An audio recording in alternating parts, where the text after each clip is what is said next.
भारताच्या साखर निर्यातीत वाढ, 61% शेतकऱ्यांची शेती सोडण्याची इच्छा, कांदा निर्यातीसाठी खासगी कंपन्यांनाही परवानगी, सरकार साखर कारखान्यांकडून साखर खरेदी करणार, शेती उत्पादनांच्या निर्यात बंदीचा विचार नाही आणि मध्य प्रदेशात सोयाबीनची आवक निम्म्याने घटली. नमस्कार, आता पाहूया सविस्तर वृत्त. देशातील साखर कारखान्यांना दिलेले निर्यात प्रोत्साहन पॅकेज आणि जागतिक बाजारपेठेत साखरेच्या वाढलेल्या किमतीमुळे इराण आणि आशियाई देशांना होणाऱ्या साखर निर्यातीत वाढ झाली आहे. काही महिन्यांपूर्वी जागतिक बाजारपेठेत साखरेच्या किमतीत कोसळल्यामुळे देशातील साखर कारखाने अडचणीत आले होते. आर्थिक संकटात सापडलेल्या कारखान्यांना ऊस उत्पादक शेतकऱ्यांना पैसे देण्यासाठी मोठी कसरत करावी लागत होती. या पार्श्वभूमीवर केंद्र सरकारने साखर निर्यातीला प्रोत्साहन देण्यासाठी कारखान्यांना गेल्या महिन्यात प्रतिटन 3,300 रुपयांचे प्रोत्साहनपर पॅकेज दिले. भारतातील शेतकऱ्यांची स्थिती या विषयावर केलेल्या सर्वेक्षणात काही धक्कादायक निष्कर्ष हाती आले आहेत. या सर्वेक्षणात तब्बल 3/4 शेतकऱ्यांनी शेती धंदा सोडून इतर काम करण्याची इच्छा व्यक्त केली आहे, तर 47% शेतकऱ्यांनी देशात शेतकऱ्यांची स्थिती अत्यंत वाईट असल्याचे नमूद केले आहे. Centre for the study of developing societies CSDS या संस्थेने 5,000 शेतकरी कुटुंबांचे सर्वेक्षण केले आहे. स्थानिक बाजारपेठेत कांद्याची वाढती आवक आणि घसरलेले भाव लक्षात घेऊन केंद्र सरकारने कांदा निर्यातीसाठी खासगी कंपन्यांनाही परवानगी दिली आहे. सध्या केवळ STC, PEC आणि AMTC या सरकारी कंपन्यांनाच कांदा निर्यातीची परवानगी आहे. पण आता कांद्याची निर्यात संपूर्णतः मुक्त करण्यात आली आहे, असं directorate of foreign trade TGFT ने एक नोटिफिकेशन काढून स्पष्ट केलं आहे. महाराष्ट्र सरकारने सार्वजनिक वितरण व्यवस्थेसाठी राज्यातील सहकारी साखर कारखान्यांकडून साखर खरेदी करण्याचा निर्णय घेतला आहे. केंद्र सरकारने C. रंगराजन समितीच्या शिफारशीनुसार लेव्ही साखरेची पद्धत रद्द केली होती. हा निर्णय होण्याआधी साखर कारखान्यांना 10% साखर लेव्ही कोट्यासाठी बाजारभावापेक्षा कमी दरात उपलब्ध करून देणे बंधनकारक होते. परंतु साखर अंशतः नियंत्रणमुक्त केल्यानंतर राज्य सरकारांना सार्वजनिक वितरण व्यवस्थेसाठी प्रति किलो 32 रुपये दराने साखर खरेदी करण्यासाठी पारदर्शक पद्धती विकसित करण्यास सांगण्यात आले होते. ही साखर सार्वजनिक वितरण व्यवस्थेतून प्रति किलो 13.5 रुपये दराने वितरित करण्यात येणार असून फरकाची रक्कम केंद्र सरकार देणार आहे. एल निनोमुळे यंदा सरासरीपेक्षा कमी पावसाची शक्यता व्यक्त केली जात असली तरी शेती उत्पादनांच्या निर्यातीवर बंदी घालण्याचा केंद्र सरकारचा कोणताही विचार नाही. वाणिज्य मंत्रालयातील सूत्रांनी ही माहिती दिली. सध्या देशात अन्नधान्यांचा मोठा साठा आहे, असे या अधिकाऱ्याने सांगितले. मध्य प्रदेशात स्थानिक बाजारपेठांमध्ये सोयाबीनची आवक गेल्या महिन्याच्या तुलनेत निम्मी झाली आहे. शेतकरी रब्बी पिकांच्या काढणीमध्ये व्यग्र असल्यामुळे तसेच सोयाबीनचे भाव नजीकच्या काळात वाढतील अशी त्यांना अपेक्षा असल्यामुळे सोयाबीनची आवक घटली आहे, असे व्यापाऱ्यांनी सांगितले. गारपीट झाल्यामुळे चिकू फळांना इजा होते. अति लहान फळांची गळ होते. फळांना इजा झाल्यामुळे फळातून चीक येतो. इजा झालेल्या भागावर बुरशीजन्य रोगांचा प्रादुर्भाव होऊ नये म्हणून पुढील बुरशीनाशकाची 15 दिवसांनी आलटून पालटून फवारणी करणे आवश्यक आहे. 2.5 ग्रॅम डायथेन M45 किंवा 1 ग्रॅम कार्बेंडेन्झिम प्रति लिटर पाण्यात मिसळून फवारणी करावी. अंजिरावर ढगाळ हवामानाचा व आर्द्रतायुक्त वातावरणात तांबेरा रोगाचा प्रादुर्भाव होण्याची शक्यता आहे. यासाठी 1 लिटर पाण्यात क्लोरोथॅनिल 2 ग्रॅम अधिक कार्बेंडेन्झिम 1 ग्रॅम याची फवारणी करावी.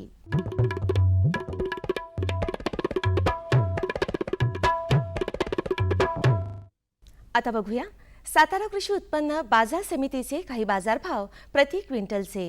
आले कमाल 6,500 रुपये, किमान 5,000 रुपये. बटाटा कमाल 1,300 रुपये, किमान 1,000 रुपये. भेंडी कमाल 3,000 रुपये किमान 2,500 रुपये, दुधी भोपळा कमाल 800 रुपये किमान 600 रुपये, घेवडा कमाल 1,500 रुपये किमान 1,000 रुपये, कांदा कमाल 1,000 रुपये किमान 700 रुपये, कारले कमाल 3,000 रुपये किमान 2,500 रुपये, कोबी कमाल 400 रुपये किमान 300 रुपये, लसूण कमाल 3,000 रुपये आणि किमान 1,500 रुपये प्रति क्विंटल. कृषी बाजारभाव विषयक अधिक माहितीसाठी www.agmarknet.nic.in किंवा www.msamb.com ह्या संकेतस्थळाला भेट द्या.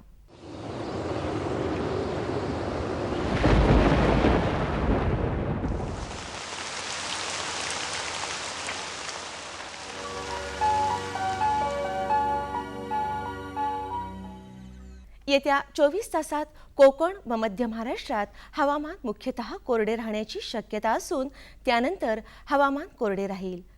मराठवाडा आणि विदर्भात हवामान कोरडे राहील.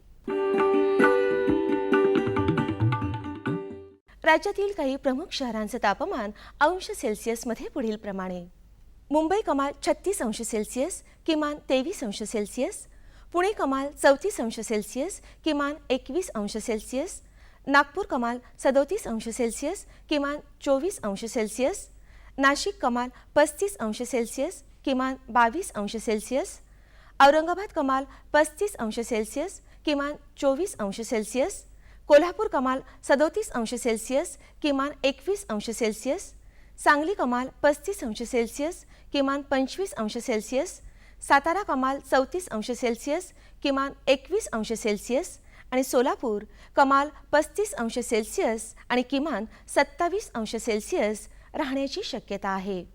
हवामान विषयक अधिक माहितीसाठी भारतीय हवामान विभागाच्या www.imd.gov.in ह्या संकेतस्थळाला भेट द्या. या होत्या आजच्या कृषी वार्ता. पुन्हा भेटूया पुढील भागात. तोपर्यंत नमस्कार.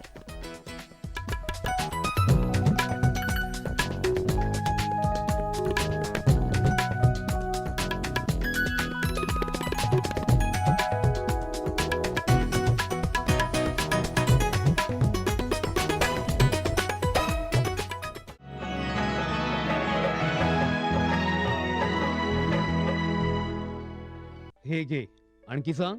बस. अरे हे काय भाऊ, इतकं कमी रासायनिक खत? शेती सोडली आहेस का? शेती नाही, नादानपणा सोडतोय. मातीचं परीक्षण केलंय. आता तर भाऊ जितकं आवश्यक आहे तितकंच खत शेतात टाकू. हा, शेतकऱ्यांनो, आजच आपल्या जिल्ह्याजवळच्या भूमी परीक्षण प्रयोगशाळेत मातीचं परीक्षण अवश्य करवा आणि मातीची पोषक तत्व, आर्द्रता व रोपांचा विकास बघता केवळ आवश्यकतेनुसारच पोषक तत्व घाला. आणि हो, मातीतलं गंधक, जस्त, बोरॉन सारख्या पोषक तत्वांविषयीही जाणून घ्या. खत आणि जैविक खताच्या योग्य उपयोगानं भूमीचा सकसपणा टिकवून ठेवा, उत्पादकता वाढवा, खर्च कमी करा आणि बहुमोल परकी चलन वाचवण्यातही सहकार्य करा. आणि हो, मंद गतीनं नायट्रोजन उपलब्ध करून देणारी खतं जसं कडुलिंबयुक्त युरियाला प्राधान्य द्या आणि युरियाचा पानांवर शिडकाव करा. अरे वा, तू तर खरोखरी समजूतदार झालास रे. आणखी माहितीसाठी संपर्क करा जिल्हा कृषी अधिकारी किंवा शेतकरी कॉल सेंटर. आई, मला खायला दे ना. धीर धर बाळू, अजून डाळ शिजली नाही. चिंता करू नको बाळूची आई, यंदाच्या बारीला डाळ चांगली शिजल. म्हणजे व NFSM द्वारे डाळीचं उत्पादन वाढवण्याची पद्धत करण्यासाठी 1,000 भागांची निवड करण्यात आली आणि त्यामध्ये आपल्या भागाचा बी समावेश आहे. त्यांना आमचा काय फायदा हो? आपल्या 5 एकर शेतासाठी लागणारं खत आणि कीटनाशक याशिवाय मिनी किट बी भेटल. पर इतक्या डाळीचं करायचं काय? सरकारनं कडधान्याचं आधारभूत मूल्य खूप वाढवलं आहे आणि त्याच्या खरेदीची पुरी व्यवस्था केली आहे. त्यानं मिळकत बी वाढल. आमचा बाळू एक चांगल्या शाळेत जाऊन शेतीशास्त्रज्ञ बनल.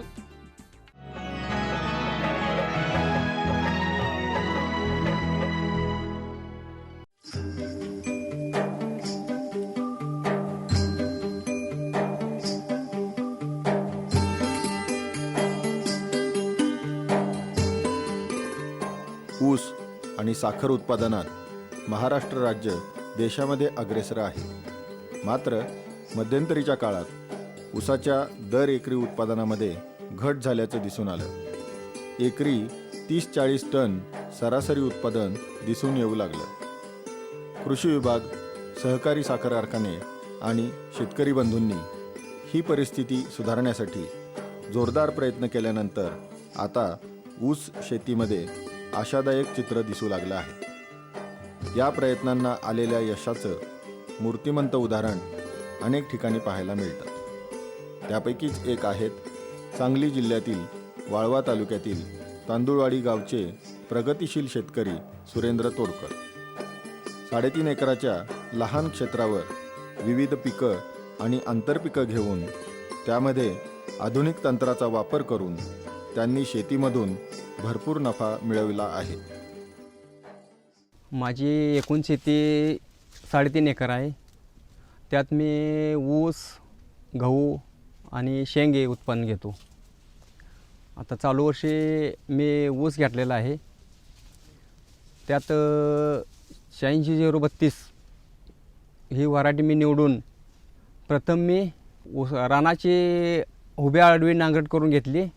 तिथून पुढे मी शेणखत पर गुंठा एक बैलगाडी घातलेली आहे. तदनंतर 4 फुटाची सरी सोडून जूनमध्ये मी शेंग घेतली.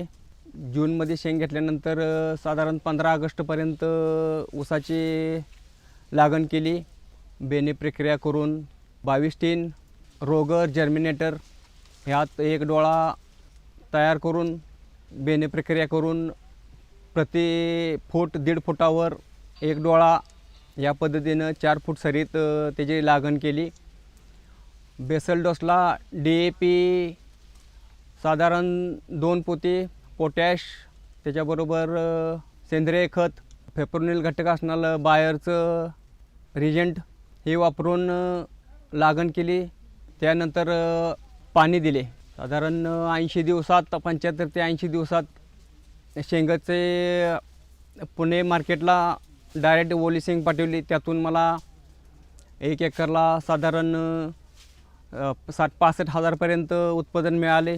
तिथून पुढे भुईमुग निघाल्यानंतर भरणी dose DAP, urea, potash, मायक्रोन्यूटन, zinc sulphate, ammonium sulphate, magnesium sulphate, manganese sulphate, boron, sulphur, silicon या संदर्भात थोडासा तज्ज्ञांचा विचार करून मी त्यात भरणी डोसला वापरला. साधारण पॉवर टिलरनं 3.5 महिन्यापर्यंत भरणी करून घेतली आणि पाण्याचं नियोजन पाट पाण्यानं देत राहिलो. थंडीच्या दिवसात 10 ते 15 दिवसानं आणि उन्हाळ्यात 8-10 दिवसानं. ऊसामध्ये सेंद्रिय खताबरोबरच रासायनिक खत, सूक्ष्म अन्नद्रव्ये यांचा योग्य वेळी आणि योग्य प्रमाणात वापर करून त्यांनी ऊसामध्ये उच्चांकी उत्पादन काढले आहे. खताच्या वापराबरोबरच पीक संरक्षण उपायांचा अवलंब करून त्यांनी पीक निरोगी ठेवलं आहे. मोठी भरणीच्या वेळी DAP 3 पोती, साधारण 2 पोती युरिया 1 एकरसाठी, 3 पोती potash, magnesium sulphate 10 kilo, zinc sulphate 5 kilo, ferrous sulphate 5 kilo, manganese sulphate साधारण 2.5 किलो, बोरॉन 2 किलो, रिजंट 5 किलो, तदनंतर निंबोळी पेंड 3 पोती आणि सल्फर 20 किलो. या पद्धतीनं आम्ही 3.5 ते 4 महिन्यांनी मोठी भरणी केली. तदनंतर 2.5 ते 3 महिन्यांनी पर एकर 2 10-20 गोणी आणि युरिया 2 गोणी, त्याबरोबर 2 निंबोळी पेंड 3.5 ते 4 महिन्यांनी घेऊन पुन्हा एक साधा हलका डोस देऊन पाण्याची पाळी दिली. तदनंतर साधारण पुन्हा 3 ते 3.5 महिन्यांनी साधारण मार्च-एप्रिलच्या आसपास 2 गोणी 10-20, पुन्हा 2 गोणी युरिया आणि निंबोळी पेंड. ह्यानंतर साधारण जूनच्या आसपास 2 ते 2.5 महिन्यांनी अमोनियम सल्फेट 2 पोती आणि 10-20 2 पोती. यानंतर जून नंतर काय रसायन वापरले नाही.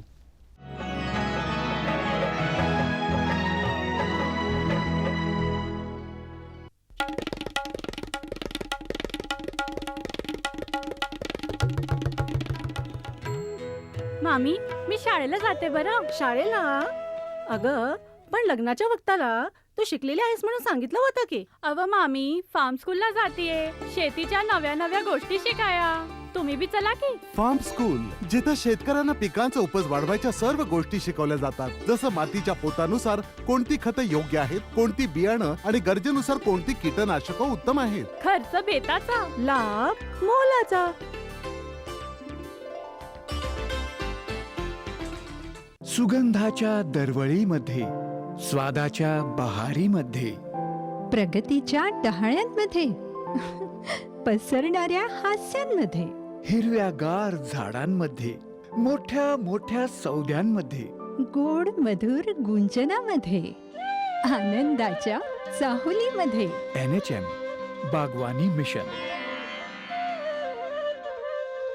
आमची आकांक्षा आपलं स्मितहास्य.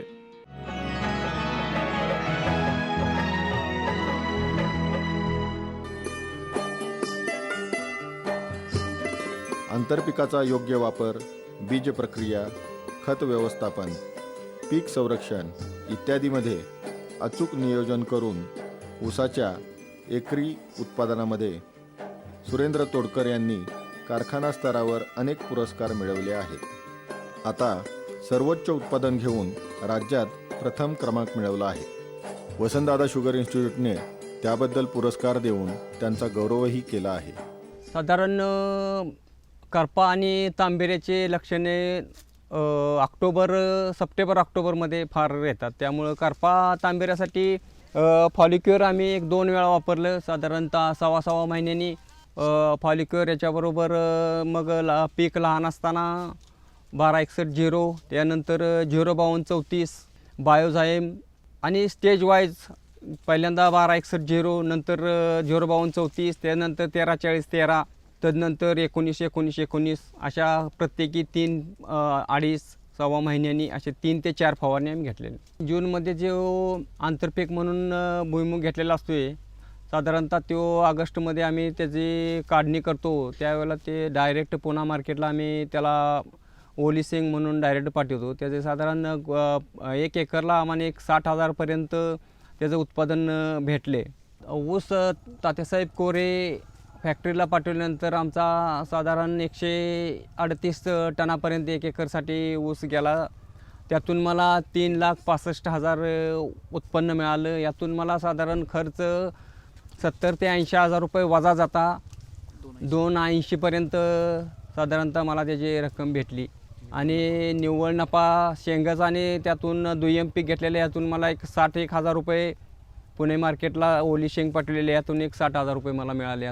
तसा एकूण नफा मला 280 आणि 60 340पर्यंत मला 1 एकरसाठी मिळाले. तर यात भरपूर असं शेतीत कष्ट केल्यानंतर भरपूर असं काय तर मिळतं आहे. करणे नवीन शेतकरी आता सध्या सेंद्रिय खत फार कमी घालतात. आमच्याकडे जनावरं आहेत, 4 ते 5 जनावरं आहेत.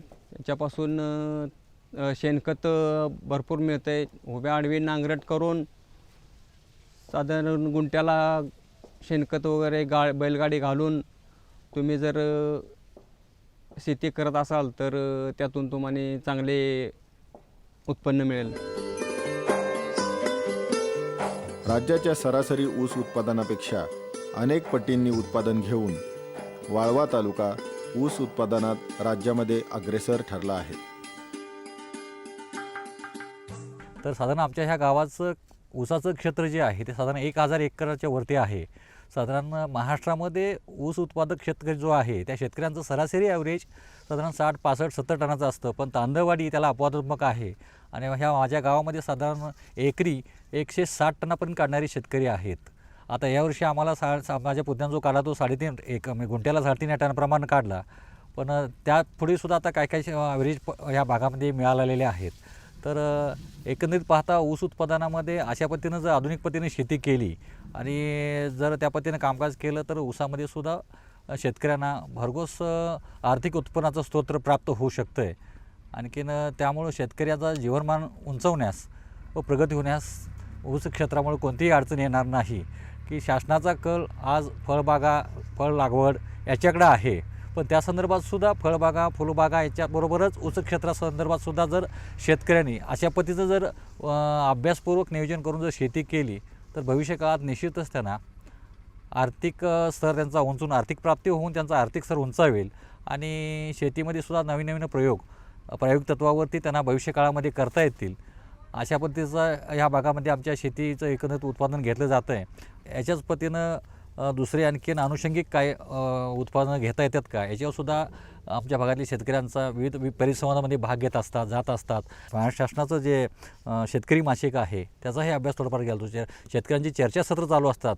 जिल्ह्याच्या ठिकाणी सांगली कोल्हापूर या ठिकाणी त्या ठिकाणी सुद्धा जाऊन त्या चर्चासत्रामध्ये भाग घेऊन त्यातल्या शेतीतल्या तज्ज्ञ लोकांचे व्याख्यान ऐकून त्या अनुषंगानं सुद्धा शेतीमध्ये आपल्या नवीन नवीन उपक्रम प्रयोग राबवण्याचा सुद्धा इथल्या शेतकऱ्यांचा कल आहे. विशेषतः या भागातला शेतकरी हा बऱ्यापैकी सुशिक्षित आहे. पूर्वीचा शेतकरी आणि अलीकडच्या शेतकऱ्यातला जमीन आसमानाचा फरक आहे की यातल्या भागातली जी आता आमची तरुण पिढी जी आहे ती बऱ्यापैकी साधारण शिकलेली आहे आणि शिकलेली असताना सुद्धा जे नोकरीच्या पाठीमागं न लागता स्वतःची शेती डेव्हलप करणं आणि याच्यावरती मग त्याच्यामध्ये आपले नवीन नवीन प्रयोग करणं आणि उच्च उत्पादन प्राप्त करणे या दृष्टीने प्रयत्न करत आहेत. आणि इथून पुढच्या भविष्यकाळात देखील नवीन नवीन उपक्रम घेण्याचे आणखीन काय नवीन प्रयोग शेतीमध्ये करून अधिक उत्पादन घेण्याचा प्रयत्न करून महाराष्ट्रासमोर एक दिशा ऊसा संदर्भात जसा दिशाचा पॅटर्न ठेवला एक चांगला पॅटर्न उत्पादनाचा ठेवला अशा पद्धतीने आणखीन सुद्धा काय नवीन प्रयोग या भागातील सर्व शेतकरी बऱ्यापैकी जे आता यात म्हणजे आहे ते घेऊन असा एक चांगला आदर्श एक भागासमोर आणि राज्यासमोर निश्चितच भविष्य काळामध्ये ठेवतील अशी मला आशा वाटते. शेतकऱ्यांची तरुण सुशिक्षित पिढी आधुनिक पद्धतीनं शेती करत आहे. विविध चर्चासत्र मासिकं कृषी विभागाचं आणि साखर कारखान्यांचं मार्गदर्शन आणि नवनवीन प्रयोग करण्याची शेतकऱ्यांची जिद्द यातूनच तांदूळवाडी गाव ऊस उत्पादनात आदर्शवत ठरले आहे. राज्यातील ऊस उत्पादक शेतकऱ्यांनी याच मार्गाचा अवलंब केल्यास त्यांच्या ऊस उत्पादनामध्ये आणि आर्थिक प्राप्तीमध्ये क्रांतिकारक प्रगती नक्कीच दिसून येईल.